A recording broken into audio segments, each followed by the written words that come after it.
किसी भी धंधे को शुरू करने के लिए सबसे इंपॉर्टेंट चीज है उस धंधे की project report banana. Episode 12 of नया धंधा और हम।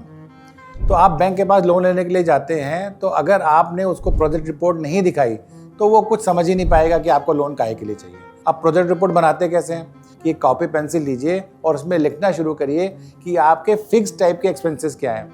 जैसे मान लीजिए एग्जांपल लेते हैं, अगर आपको रेस्टोरेंट खोलना है तो आपके लिए उसको कुर्सियां मेज चाहिए होंगे, कुछ काउंटर बनाएंगे, कुछ मशीनरी खरीदेंगे, ऐसी चीज़ें जो आपको वन टाइम करनी है। उसके बाद अब उस रेस्टोरेंट को चलाने के लिए कुछ आप बंदे हायर करेंगे, आपको बिजली का बिल देना रहेगा, टेलीफोन का बिल देना रहेगा कुछ। अब एक दूसरे एक्सपेंसेस होते हैं वेरिएबल एक्सपेंसेस बोलते हैं, यानी कि जितनी सेल करेंगे उसके हिसाब से वो बढ़ जाएंगे।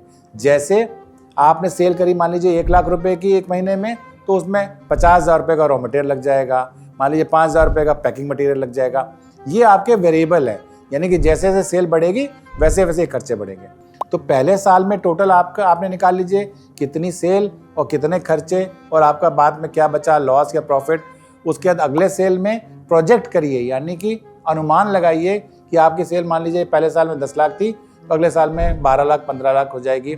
ऐसे करके 5 साल तक जब ये प्रोजेक्ट रिपोर्ट आप बनाएंगे, उससे आपको पता चलेगा कि आप ये बिजनेस करें या नहीं करें। तो ये रिपोर्ट जब बना करके आप बैंक को देंगे, तब बैंक वाला आपको वहाँ पॉसिबली आपको लोन देगा। बाकी इसके लिए अगर और महीन जानकारी चाहिए, या तो मुझे डीएम करिए या किसी वित्तीय सलाहकार से सहायता लीजिए।